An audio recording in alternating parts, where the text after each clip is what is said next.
Hello everyone. Today we are going to discuss the topic of instrumental methods and nanomaterials. This is the module 3 in our K2 syllabus. The major topics includes thermal analysis and the chromatographic techniques and nanomaterials. In thermal analysis, we have to study the two techniques, that is TGA, thermogravimetric analysis, and DTA. The full form of DTA is differential thermal analysis. And the major three chromatographic techniques are TLC, thin layer chromatography, gas chromatography, and HPLC, known as high pressure liquid chromatography, and also a short introduction part of nanomaterials. So നമുക്ക് thermal analysisലൂടെ start ചെയ്യാം. Thermal എന്ന വാക്ക് relate ചെയ്യുന്ന temperature എന്നാണ്. അപ്പോൾ temperature use ചെയ്ത് നമ്മളൊരു മെറ്റീരിയലിനെ analyse ചെയ്യുക. ഇവിടെ പറയുന്നത് തന്നെ ടെമ്പറേച്ചർ നമ്മൾ ചേഞ്ച് ചെയ്യുകയാണ്. ഒരു മെറ്റീരിയലിനെ നമ്മൾ ടെമ്പറേച്ചർ ചേഞ്ച് ചെയ്യുക എന്ന് പറഞ്ഞാൽ ഒന്നെങ്കിൽ ഹീറ്റ് ചെയ്യുക അല്ലെങ്കിൽ കൂൾ ചെയ്യുക. അപ്പം ഒരു മെറ്റീരിയലിനെ നമ്മൾ ഹീറ്റ് ചെയ്യുകയോ കൂൾ ചെയ്യുകയോ ചെയ്താൽ അതിൽ ചില ഫിസിക്കൽ പ്രോപ്പർട്ടീസിന് വ്യത്യാസം വരും. ആ ചേഞ്ചസിനെ നമ്മൾ സ്റ്റഡി ചെയ്യുന്ന ടെക്നിക്കിനെയാണ് തേർമൽ അനാലിസിസ് എന്ന് പറയുന്നത്.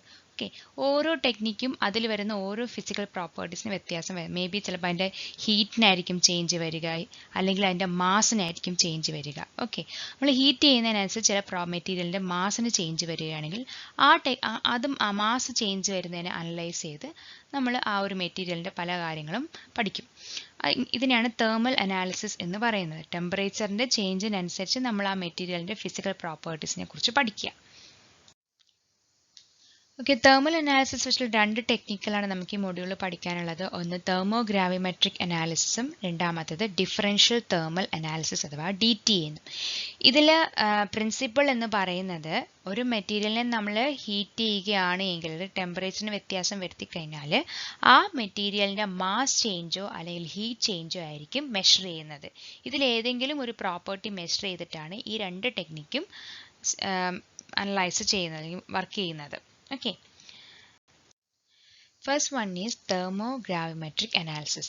Thermogravimetric analysis principle എന്ന് പറയുന്നത് change in weight of a sample is measured as a function of temperature or time. അതായത് നമ്മളൊരു സാമ്പിളിനെ ഹീറ്റ് ചെയ്യുന്നു. റൂം ടെമ്പറേച്ചർ മുതൽ 1200 ഡിഗ്രി സെൽഷ്യസ് വരെ ഹീറ്റ് ചെയ്യുകയാണ്. ഹീറ്റ് ചെയ്യുമ്പോൾ അതിൽ എന്ത് സംഭവിക്കും? വെയിറ്റിന് വ്യത്യാസം വരുന്നു എന്നുള്ളത്. ഇവിടെ മാസ് ചേഞ്ച് ആണ്. നമുക്ക് ഏതൊരു സാമ്പിളിനെ ഹീറ്റ് ചെയ്താലും ആ സാമ്പിളിൽ വരുന്ന ഫിസിക്കൽ പ്രോപ്പർട്ടീസിനെ നമ്മൾ അനലൈസ് ചെയ്യുന്നു എന്ന് പറഞ്ഞു. ഇവിടെ TGAയിൽ വരുന്ന ഫിസിക്കൽ പ്രോപ്പർട്ടി ഉദ്ദേശിക്കുന്നത് വെയിറ്റ് ചേഞ്ച് ആണ്. അപ്പം ടെമ്പറേച്ചറിൽ റൂം ടെമ്പറേച്ചർ മുതൽ 1200 ഡിഗ്രി സെൽഷ്യസ് വരെ നമ്മളൊരു സാമ്പിളിനെ ഹീറ്റ് ചെയ്യുമ്പം അതിൽ വെയിറ്റ് ചേഞ്ച് വരുന്നു. വെയിറ്റ് ചേഞ്ച് ഒന്നുകിൽ എന്താണ്, മാസ് ലോസ് ചെയ്തിട്ടായിരിക്കാം, അല്ലെങ്കിൽ മാസ് ഗെയിൻ ചെയ്തിട്ടായിരിക്കും വെയിറ്റ് ചേഞ്ച് വരുന്നത്. കൂടുതലും നടക്കുന്നത് ലോസ് ഓഫ് വെയിറ്റ് എന്ന് പറയുന്നത് ലോസ് ഓഫ് വെയിറ്റ് ആണ് നടക്കുന്നത്. Loss of weight may be due to dehydration or decomposition. Dehydration എന്ന് വാട്ടർ മോളിക്യൂൾസ് റിലീസ് ചെയ്യുന്നത്. ഡീകമ്പോസിഷൻ എന്ന് പറയുന്നത് ഏതെങ്കിലും കമ്പോണൻസ് ഡീകമ്പോസ് ചെയ്യുക. കാർബൺ ഡൈ ഓക്സൈഡോ കാർബൺ മോണോക്സൈഡോ പോലുള്ള കമ്പോണൻസ് ആ മെറ്റീരിയലിൽ നിന്ന് ഡീകമ്പോസ് ചെയ്ത് പുറത്തു പോവുക. അതാണ് ഈ രണ്ട് പ്രോസസ്സിലൂടെ ആയിരിക്കും ആ ഒരു സാമ്പിളിന് വരുന്ന ലോസ് ഓഫ് വെയിറ്റ് എന്ന് പറയുന്നത്. ഇനി ഇതിലെ മെറിറ്റ് എന്ന് പറയുന്നത് ഈ നമ്മൾ എടുക്കുന്ന സാമ്പിൾ എന്ന് പറയുന്നത് സോളിഡ് സബ്സ്റ്റൻസ് ആയിരിക്കണം. പിന്നെ വേറൊന്ന് പറയുന്നത് നമ്മൾ എടുക്കുന്ന മെറ്റീരിയൽ ഒറിജിനൽ മെറ്റീരിയലിൻ്റെയും ഹീറ്റ് ചെയ്യുമ്പോൾ ഏതെങ്കിലും ഇന്റർമീഡിയറ്റ്സ് ഫോം ചെയ്യുന്നുണ്ടെങ്കിൽ അതിൻ്റെയും, ഇനി ഇതിൽ പുറത്തു പോകുന്ന ഏതെങ്കിലും വോളറ്റൈൽ കമ്പോണൻസ് ഉണ്ടെങ്കിൽ ലോസ് ഓഫ് വെയിറ്റ് കാരണമാകുന്ന ചില കമ്പോണൻസ് ഉണ്ടെങ്കിൽ അവരുടെയൊക്കെ തേർമൽ സ്റ്റെബിലിറ്റി നമുക്ക് കണ്ടുപിടിക്കാൻ പറ്റും. തേർമൽ സ്റ്റെബിലിറ്റി എന്ന് പറയുന്നത് നമ്മളൊരു സാമ്പിൾ എടുത്തു കഴിഞ്ഞാൽ ആ സാമ്പിളിനെ ഹീറ്റ് ചെയ്താലും എടുക്കുന്ന അതേ കമ്പോണൻ്റ് ആയിട്ട് സ്റ്റേബിൾ ആയിട്ട് ഇരിക്കുന്ന ടെമ്പറേച്ചറിനെയാണ് തേർമൽ സ്റ്റെബിലിറ്റി എന്ന്. അപ്പോൾ നമ്മൾ വാട്ടർ എടുക്കുകയാണ്. വാട്ടറിനെ നമ്മൾ 100 ഡിഗ്രി സെൽഷ്യസ് വരെ ഹീറ്റ് ചെയ്യുകയാണെങ്കിൽ ഈ 100 ഡിഗ്രി സെൽഷ്യസ് ബോയിൽ കഴിഞ്ഞാൽ മാത്രമേ അത് ബോയിൽ ചെയ്യത്തുള്ളൂ. സോ 100 ഡിഗ്രി സെൽഷ്യസ് വരെ ആ വാട്ടറിന് ഒരു പ്രശ്നം വരാതിരിക്കുകയാണ്. അതിനെയാണ് തേർമൽ സ്റ്റെബിലിറ്റി എന്ന് പറയുന്നത്. സോ വാട്ടറിന് 100 ഡിഗ്രി സെൽഷ്യസ് വരെ സ്റ്റേബിൾ ആയിട്ട് ഇരിക്കാൻ പറ്റും. അതാണ് തേർമൽ സ്റ്റെബിലിറ്റി എന്ന് പറയുന്നത്.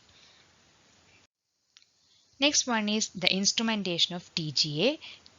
ടി ജിയുടെ ഇൻസ്ട്രുമെന്റിലെ ഫസ്റ്റ് യൂണിറ്റ് എന്ന് പറയുന്നത് പവർ സോഴ്സ് ആണ്. പവർ സോഴ്സ് എന്ന് വെച്ചാൽ ഈ ഇൻസ്ട്രുമെന്റ് നമുക്ക് വർക്ക് ചെയ്യണമെങ്കിൽ നമുക്ക് എന്തായാലും ഇലക്ട്രിക്കൽ സർക്യൂട്ടിൽ കണക്ട് ചെയ്തേ പറ്റുള്ളൂ. അതിനാണ് പവർ സോഴ്സ് യൂസ് ചെയ്യുന്നത്, provide power. Next is temperature programmable furnace. അതായത് നമ്മൾ ഓൾറെഡി പറഞ്ഞു സാമ്പിളിനെ റൂം ടെമ്പറേച്ചർ മുതൽ 1200 ഡിഗ്രി സെൽഷ്യസ് വരെയാണ് ഹീറ്റ് ചെയ്യുന്നത്. സോ ഇതിനകത്ത് ഈ ഫർണസിന്റെ പ്രത്യേകത എന്ന് പറയുന്നത് നമ്മൾ ഓൾറെഡി മാക്സിമം ടെമ്പറേച്ചർ പ്രോഗ്രാം ചെയ്ത് വെച്ചിട്ടുണ്ടാകും. Next one is sample holder, that is for placing the sample.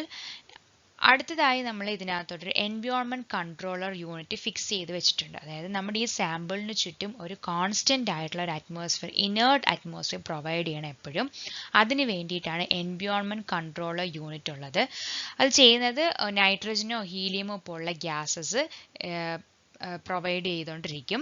Next one is thermal insulation. അതായത് നമ്മൾ ഹീറ്റ് ചെയ്യാണ് ചെയ്യുന്നത്. ഹീറ്റ് ചെയ്യുമ്പം ഹീറ്റ് നമുക്ക് നഷ്ടപ്പെടാൻ പാടില്ല. സോ ഹീറ്റ് ലോസ് ചെയ്യാതിരിക്കാൻ വേണ്ടിയാണ് തേർമലി ഇൻസുലേഷൻ ചെയ്തിട്ടുള്ളത്. ഇനി സാമ്പിൾ ഹോൾഡറിൽ നിന്ന് അടുത്ത് പോകുന്നത് തെർമോ ബാലൻസും ടെമ്പറേച്ചർ സെൻസറും ആണ്. തെർമോ ബാലൻസിന്റെ പ്രത്യേകത എന്ന് പറയുന്നത് നമ്മൾ ടെമ്പറേച്ചർ ഹീറ്റ് ചെയ്യുന്നതിനനുസരിച്ച് ഇവിടെ വരുന്നത് മാസ് ചേഞ്ച് ആണ് അല്ലെ. ടെമ്പറേച്ചർ കൊടുക്കുന്നതിനനുസരിച്ച് ഈ സാമ്പിളിൽ വരുന്ന വ്യത്യാസം എന്നത് മാസ് മാറിക്കൊണ്ടിരിക്കും. സോ ആ മാസ് ചേഞ്ചിനെ മെഷർ ചെയ്യാൻ വേണ്ടിയിട്ടാണ് തെർമോ ബാലൻസ് എടുത്തിരിക്കുന്നത്. Next one is temperature sense. അതായത് സാമ്പിളിലെ ടെമ്പറേച്ചറിനെ സെൻസ് റെക്കോർഡ് ചെയ്യാൻ വേണ്ടിയിട്ടാണ് ടെമ്പറേച്ചർ സെൻസർ യൂസ് ചെയ്യുന്നത്. ഇനി ടെമ്പറേച്ചർ സെൻസറും തെർമോ ബാലൻസും ആംപ്ലിഫയറിൽ കണക്ട് ചെയ്തിട്ടുണ്ട്. അതായത് ഇത് രണ്ടിൽ നിന്ന് വരുന്ന സിഗ്നൽസിനെ ആംപ്ലിഫൈ ചെയ്യാൻ വേണ്ടിയിട്ടാണ് ആംപ്ലിഫയർ എടുത്തിരിക്കുന്നത്. Next amplifier is connected to a computer or recorder. ഈ കമ്പ്യൂട്ടർ റെക്കോർഡ് ഓർ റെക്കോർഡറിലൂടെയാണ് നമുക്ക് ഈ ടി ജിയുടെ ഒരു തെർമോഗ്രാം കിട്ടുന്നത്. അതായത് ടെമ്പറേച്ചറും മാസും വെച്ചിട്ടുള്ള ഒരു ഗ്രാഫ് നമുക്ക് കിട്ടും. അതിനാണ് തെർമോഗ്രാം എന്ന് പറയുന്നത്. സോ നെക്സ്റ്റ് നമ്മൾ നോക്കാൻ പോകുന്നത് ടി ജിയുടെ തെർമോഗ്രാം ആണ്. തെർമോഗ്രാം എന്ന് പറയുന്നത് ടെമ്പറേച്ചറും മാസ് ചേഞ്ചിനെയും എതിരെ പ്ലോട്ട് ചെയ്യുക. അതായത് എക്സ് ആക്സിൽ നമ്മൾ ടെമ്പറേച്ചർ എടുക്കും, വൈ ആക്സിൽ മാസ് എടുക്കും. ഇതാണ് നമ്മുടെ ഒരു ടി ജിയുടെ ടിപ്പിക്കൽ തെർമോഗ്രാം എന്ന് പറയുന്നത്. ഒരു സബ്സ്റ്റൻസിന് ഏതൊരു സബ്സ്റ്റൻസിനെ നമ്മൾ ടി ജി ചെയ്താൽ ഈ ഒരു ഷേപ്പിലുള്ള തെർമോഗ്രാം ആയിരിക്കും നമുക്ക് കിട്ടുന്നത്. ഈ തെർമോഗ്രാമിൽ നമുക്ക് രണ്ട് കാര്യങ്ങൾ പഠിക്കാൻ പറ്റും. ഫസ്റ്റ് രണ്ട് റീജിയനായിട്ട് നമ്മൾ കണക്കാക്കിയാൽ ഫസ്റ്റ് റീജിയനെ ഈ ഹൊറിസോണ്ടൽ പോർഷനെ നമ്മൾ പ്ലാറ്റ്യൂ എന്ന് പറയും. ഹൊറിസോണ്ടൽ പോർഷനിൽ നിന്ന് നമുക്ക് രണ്ട് കാര്യങ്ങൾ മനസ്സിലാക്കാൻ പറ്റും.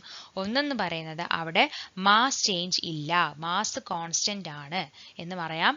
രണ്ടാമത്തേതെന്ന് പറയുന്നത് തെർമലി സ്റ്റേബിൾ ആണ്. ആ ടെമ്പറേച്ചർ ഈ പ്ലാറ്റ്യൂ വരെയുള്ള ടെമ്പറേച്ചറിൽ ആ മാസിന് അല്ലെങ്കിൽ ആ മെറ്റീരിയലിന് മാസ് ചേഞ്ച് വരുന്നില്ല. ആ മെറ്റീരിയൽ തെർമലി സ്റ്റേബിൾ ആയിട്ട് നിൽക്കുന്ന ടെമ്പറേച്ചർ ആണ് എന്ന് മനസ്സിലാക്കാം. Next one is region 2, that is inflection. അതായത് ഈ സ്ലാൻഡിങ് ഡൗൺ പോർഷനാണ് ഇൻഫ്ലക്ഷൻ എന്ന് പറയുന്നത്. ഇവിടെ മാസ് ചേഞ്ച് ഉണ്ട്. ഓക്കെ, നമ്മൾ അടുത്ത് നോക്കാൻ പോകുന്നത് കാൽഷ്യം ഓക്സലേറ്റ് മോണോഹൈഡ്രേറ്റിന്റെ തെർമോഗ്രാം ആണ്, ടി ജി എ കർവ് ആണ്. സോ നമ്മൾ എടുക്കുന്ന സാമ്പിൾ എന്ന് പറയുന്നത് കാൽഷ്യം ഓക്സലേറ്റ് മോണോഹൈഡ്രേറ്റ് ആണ്. അതിനെ നമ്മൾ ഹീറ്റ് ചെയ്യുന്നു. ഹീറ്റ് ചെയ്ത് കിട്ടുമ്പോൾ കിട്ടുന്ന തെർമോഗ്രാമാണ് ഈ സ്റ്റെപ്പ് വൈസ് ആയിട്ടുള്ള ഇത്രയും ഒരു 4 സ്റ്റെപ്പുള്ള ഒരു തെർമോഗ്രാം കിട്ടും. ഫസ്റ്റ് നമ്മൾ ഹീറ്റ് ചെയ്യുമ്പോൾ 100 ഡിഗ്രി സെൽഷ്യസ് യാതൊരു മാസ് ചേഞ്ചും വരുന്നില്ല. That is calcium oxalate monohydrate is stable up to 100 degree Celsius. So 100 degree Celsius കഴിഞ്ഞാൽ ഇവിടെ ഈ ഗ്രാഫിനൊരു ഫ്ലക്ച്വേഷൻ സംഭവിക്കുന്നുണ്ട്. 100 ഡിഗ്രി സെൽഷ്യസ് ആർക്കുള്ളതെന്ന് വെച്ചാൽ നമുക്കറിയാം ബോയിലിംഗ് പോയിന്റ് ഓഫ് വാട്ടർ ആണ്. സോ ഇവിടെ 100 ഡിഗ്രി സെൽഷ്യസ് കഴിഞ്ഞാൽ വരുന്ന ഫ്ലക്ച്വേഷൻ എന്ന് പറയുന്നത് due to the loss of water ആണ്. ഓക്കെ, വാട്ടർ നഷ്ടപ്പെട്ട് കഴിഞ്ഞ് നമുക്ക് കിട്ടുന്ന പ്രോഡക്റ്റ് ആണ് CaC2O4, കാൽഷ്യം ഓക്സലേറ്റ് എന്ന് പറയുന്നത്. സോ 226 ഡിഗ്രി സെൽഷ്യസ് വരെ ഈ വാട്ടർ നഷ്ടപ്പെട്ടുകൊണ്ടിരിക്കും. From 226 degree Celsius to 346 degree Celsius calcium oxalate thermally stable ആണെന്ന് പറയും. അവിടെ യാതൊരു വ്യത്യാസവും മാസ് ചേഞ്ചും വരുന്നില്ല. 346 ഡിഗ്രി സെൽഷ്യസ് കഴിഞ്ഞാൽ വീണ്ടും ഗ്രാഫിന്റെ ഫ്ലക്ച്വേഷൻ സംഭവിക്കുന്നു. അതായത് മാസ് ചേഞ്ച് വരുന്നുണ്ട് എന്ന് പറയാം. അവിടെ മാസ് ചേഞ്ച് വരാൻ കാരണം due to the loss of carbon monoxide. ആ കാർബൺ മോണോക്സൈഡിന്റെ നഷ്ടം 420 ഡിഗ്രി സെൽഷ്യസ് വരെ കണ്ടിന്യൂ ചെയ്യും. 420 ഡിഗ്രി സെൽഷ്യസ് കഴിഞ്ഞാൽ വീണ്ടും നമ്മുടെ ഗ്രാഫ് സ്റ്റേബിൾ ആയിട്ട് കാണിക്കുന്നു. ദാറ്റ് ഈസ് അവിടെ കാർബൺ മോണോക്സൈഡ് പോയി കഴിഞ്ഞാൽ കിട്ടുന്ന പ്രോഡക്റ്റ് എന്ന് പറഞ്ഞാൽ കാൽഷ്യം കാർബണേറ്റ് ആണ്. സോ 420 ഡിഗ്രി സെൽഷ്യസ് മുതൽ 660 ഡിഗ്രി സെൽഷ്യസ് വരെ ഹീറ്റ് ചെയ്താലും അവിടെ മാസ് ചേഞ്ച് വരുന്നില്ല. That is calcium carbonate thermally stable ആണെന്ന് പറയാം.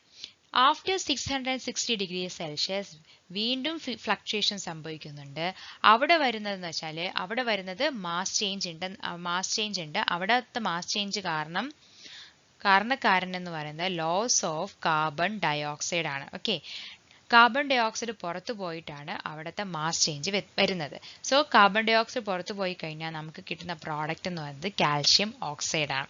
അപ്പം ഈ ഒരു ഗ്രാഫിൽ നിന്ന് നമുക്ക് ഒറിജിനൽ മെറ്റീരിയലിന്റെ തെർമലി സ്റ്റേബിൾ ആയിട്ടുള്ള ടെമ്പറേച്ചറും പുറത്ത് വോളറ്റൈൽ കമ്പോണൻസ് റിലീസ് ചെയ്യുന്ന കമ്പോണൻസ് ആയ വാട്ടർ, കാർബൺ മോണോക്സൈഡ്, കാർബൺ ഡയോക്സൈഡിന്റെ thermally stable temperature and the intermediate calcium oxalate, calcium carbonate, calcium ഓക്സൈഡിന്റെയൊക്കെ തെർമലി സ്റ്റേബിൾ ആയിട്ട് ടെമ്പറേച്ചർ നമുക്ക് അനലൈസ് ചെയ്ത് കണ്ടുപിടിക്കാൻ പറ്റും. അടുത്ത് നമ്മൾ പഠിക്കുന്നത് പോളിമേഴ്സിന്റെ TGA കർവാണ്. സോ ഇവിടെ 4 പോളിമേഴ്സ് നമ്മൾ കൺസിഡർ ചെയ്യുന്നുണ്ട്. പോളി വിനൈൽ ക്ലോറൈഡ് അഥവാ PVC, പോളി മീഥൈൽ മെത്തക്രിലേറ്റ് അഥവാ PMMA, and low density poly ethylene LDPE, and the last one is poly tetrafluoroethylene PTFE. ഈ ഗ്രാഫിൽ നിന്ന് നമുക്ക് മോസ്റ്റ് സ്റ്റേബിൾ ആയിട്ടുള്ള പോളിമറിനെയും ലീസ്റ്റ് സ്റ്റേബിൾ ആയിട്ടുള്ള പോളിമറിനെയും മനസ്സിലാക്കാൻ പറ്റും. മോസ്റ്റ് സ്റ്റേബിൾ ആയിട്ടുള്ള പോളിമർ എന്ന് പറയുന്നത് PTFE ആണ്. അത് ബാക്കി എല്ലാ പോളിമേഴ്സും സിംഗിൾ സ്റ്റെപ്പിലൂടെ റിയാക്ഷൻ നടക്കുന്നുണ്ട്. PVC മാത്രമാണ് 2 സ്റ്റെപ്പിലൂടെ റിയാക്ഷൻ നടത്തുന്നത്. സോ PTFE സ്ട്രോങ് ആവാൻ കാരണം എന്ന് വെച്ചാൽ നമുക്കറിയാം ഫ്ലൂറിൻ എന്നത് ഹൈലി ഇലക്ട്രോ നെഗറ്റീവ് ആയിട്ടുള്ള എലമെന്റ് ആണ്. അതായത് തൊട്ടടുത്തുള്ള ആളുമായിട്ടുള്ള ഇലക്ട്രോൺസിനെ നന്നായിട്ട് അട്രാക്ട് ചെയ്ത് അവരുടെ ബോണ്ടിനെ സ്ട്രെങ്ത് ആക്കി വെക്കും. സോ ഇവിടത്തത് കാർബൺ ഫ്ലൂറിൻ ബോണ്ട് എന്ന് പറയുന്നത് ഭയങ്കര സ്ട്രോങ് ആണ്. അതുകൊണ്ട് തന്നെ പെട്ടെന്ന് റിയാക്ഷൻ നടക്കത്തില്ല. ഹീറ്റ് ചെയ്താൽ പെട്ടെന്ന് റിയാക്ഷൻ ഒന്നും നടക്കത്തില്ല. That's why more thermally stable ആണ്. ഇനി അടുത്ത PVC ആണ് ഏറ്റവും ലീസ്റ്റ് സ്റ്റേബിൾ ആയിട്ടുള്ള. കാരണം അവിടുത്തെ കാർബൺ ഹൈഡ്രജൻ ബോണ്ട് എന്ന് പറയുന്നത് സ്ട്രെങ്ത് കുറവാണ്. അതുകൊണ്ട് തന്നെ ചെറിയ ടെമ്പറേച്ചറിൽ പോലും HCl ഡീകമ്പോസ് ചെയ്ത് പോയിട്ട് പെട്ടെന്ന് റിയാക്ഷൻ നടക്കുന്ന കാരണം PVC എന്ന് പറയുന്നത് ലീസ്റ്റ് സ്റ്റേബിൾ ആണ്. ഇനി ഇതിന്റെ ആപ്ലിക്കേഷൻസ് ആണ് പറയുന്നത്. First application is we can find both qualitative and quantitative information about A decomposition reaction. അപ്പോൾ നമ്മൾ കാൽഷ്യം ഓക്സൈഡിൽ തന്നെ പറഞ്ഞു അവിടെ ഡീകമ്പോസിഷൻ റിയാക്ഷൻ നടക്കുന്നത്. കാർബൺ ഡയോക്സൈഡും പോകുന്നുണ്ട്, കാർബൺ മോണോക്സൈഡും ഡീകമ്പോസ് ചെയ്ത് പോകുന്നുണ്ട്. സോ എത്ര ക്വാണ്ടിറ്റി ആരാണ് ഡീകമ്പോസ് ചെയ്ത് പോകുന്നതെന്ന് മനസ്സിലാക്കാൻ പറ്റും. എത്ര ക്വാണ്ടിറ്റിയിൽ എത്ര മാസ് അതിനകത്ത് ഉണ്ട് എന്നുള്ളത് മനസ്സിലാക്കാൻ പറ്റും. ഇനി രണ്ടാമത്തെന്ന് വെച്ചാൽ allows analysis of reactions with air, oxygen, other reactive gases. അത് ഒരു സോൾഡ് മറ്റ് ഗ്യാസസുമായിട്ട് റിയാക്ട് ചെയ്യുന്ന റിയാക്ഷൻസ് നമുക്ക് അനലൈസ് ചെയ്യാൻ പറ്റും. ഇനി ലിക്വിഡ് മിക്സ്ചേഴ്സ് ആണ് എടുക്കുന്നതെങ്കിൽ അവരുടെ ഇവോപ്പറേഷൻ റേറ്റ് ഏത് ടെമ്പറേച്ചറിലാണ് ഇവോപ്പറേറ്റ് ചെയ്ത് പോകുന്നത് എന്നും മനസ്സിലാക്കാൻ പറ്റും. ഒരു സാമ്പിളിനകത്തുള്ള ലിക്വിഡ് ഉണ്ടെങ്കിൽ ഒരു സാമ്പിളിനെ നമ്മളൊരു സോളിഡിനെ ലിക്വിഡായിട്ട് മിക്സ് ചെയ്തതാണ് എങ്കിൽ ആ സാമ്പിളിനകത്തുള്ള ലിക്വിഡ് പാർട്ട് എപ്പോൾ ഇവോപ്പറേറ്റ് ചെയ്ത് പോകാം, ഏത് ടെമ്പറേച്ചറിൽ ഇവോപ്പറേറ്റ് ചെയ്ത് പോകുന്നു എന്ന് മനസ്സിലാക്കാം. ഇനി അടുത്തെന്ന് പറയുന്നത് നമ്മൾ measure the fill materials add to some food such as silica gel and titanium dioxide. Silica ജെല്ലും ടൈറ്റാനിയം ഡയോക്സൈഡ് എന്ന് പറയുന്നത് നമ്മൾ ക്യാൻഡ് ഫുഡ് ഐറ്റംസിലൊക്കെ യൂസ് ചെയ്യുന്നതാണ്. അതൊക്കെ ഒരു സേഫ് ആയിട്ടുള്ള ഫുഡ് അഡിറ്റീവ്സ് ആണ്. അപ്പം ആ ഒരു ഫുഡ് മെറ്റീരിയലിനകത്ത് എത്രത്തോളം സിലിക്ക ജെല്ലും ടൈറ്റാനിയം ഡയോക്സൈഡൊക്കെ ആഡ് ചെയ്തിട്ടെന്ന് മെഷർ ചെയ്യാൻ പറ്റും. ഇനി അടുത്തത് determine the purity of mineral, inorganic compound or organic material. Purity determine ചെയ്യാൻ വേണ്ടിയിട്ട് നമുക്കിത് യൂസ് ചെയ്യുന്നുണ്ട്. പിന്നെ ബോറാക്സ്, ബോറിക് ആസിഡ്, സിലിക്ക ജെൽസ് പോലുള്ള കമ്പോണൻസിന്റെ അല്ലെങ്കിൽ കോമ്പൗണ്ട്സിന്റെ മിനറൽ കോമ്പോസിഷൻ, അതിനകത്ത് എത്ര ബോറോൺ ഉണ്ട്, എത്ര ഹൈഡ്രജൻ ഉണ്ട് എന്നുള്ളതൊക്കെ നമുക്ക് ക്വാണ്ടിറ്റേറ്റീവ്ലി കണ്ടുപിടിക്കാൻ പറ്റും. ഇനി നമ്മൾ ബേരിയം കാർബണേറ്റ്, കാൽഷ്യം കാർബണേറ്റ് പോലുള്ള ബൈനറി മിക്സ്ചർ എടുത്താൽ അതിനകത്തും എത്ര റേഷ്യോയിലാണ് ഈ ബേരിയം കാർബൺസും ഒക്കെ ഉള്ളത് എന്നും നമുക്ക് എസ്റ്റിമേറ്റ് ചെയ്ത് കണ്ടുപിടിക്കാം. Next one is to estimate the high temperature of oxidation rate of metal in different environments. അതായത് എത്ര ഒരു മെറ്റലിന് എത്ര ടെമ്പറേച്ചറിലാണ് ഓക്സിഡേഷൻ നടത്തുന്നത് എന്നും നമുക്ക് കണ്ടുപിടിക്കാൻ പറ്റും. ഓക്കെ, ഇതിന്റെ ലിമിറ്റേഷൻസ് എന്ന് പറയുന്നത് നമ്മൾ ആദ്യമേ പറഞ്ഞു സോളിഡ് കമ്പോണന്റ് മാത്രമേ സാമ്പിൾ ആയിട്ട് എടുക്കാൻ പറ്റത്തുള്ളൂ. ഇനി ഹീറ്റ് ചെയ്യുമ്പം സോളിഡ് ലിക്വിഡ് ആയിട്ട് മാറുകയാണെങ്കിൽ അങ്ങനെയുള്ള സാമ്പിൾ ഒന്നും നമുക്ക് എടുക്കാൻ പറ്റത്തില്ല.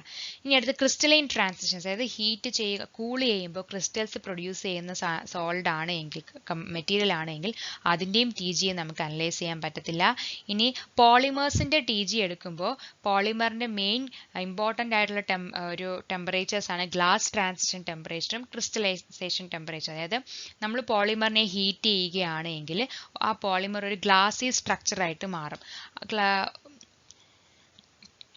ഒരു സോഫ്റ്റ് മെറ്റീരിയൽ ആയിട്ട് മാറുന്നതിന് ഗ്ലാസ് ട്രാൻസിഷൻ ടെമ്പറേച്ചർ എന്ന് പറയുന്നത്. ആ ടെമ്പറേച്ചർ നമുക്ക് അനലൈസ് ചെയ്യാൻ പറ്റത്തില്ല. ഇനി വോൾട്ടൈൽ പ്രോഡക്ട്സ് പ്രൊഡ്യൂസ് ചെയ്യാത്ത സോളിഡ് സ്റ്റേറ്റ് റിയാക്ഷൻസിനെയും നമുക്ക് ടി ജിയിൽ അനലൈസ് ചെയ്യാൻ പറ്റത്തില്ല. അതായത് ഹീറ്റ് ചെയ്യുമ്പോൾ വോൾട്ടൈൽ പ്രോഡക്ട്സ് ഒന്നും ഫോം ചെയ്യുന്നില്ല എങ്കിൽ അങ്ങനെയുള്ള സോളിഡ് നമുക്ക് ടി ജിയിൽ അനലൈസ് ചെയ്യാൻ പറ്റത്തില്ല. ഇതാണ് നമ്മുടെ ഒരു ടി ജി അപ്പാരറ്റസ് എന്ന് പറയുന്നത്. So I hope you can understand this topic. Let us see in the next video with another topic. Thank you.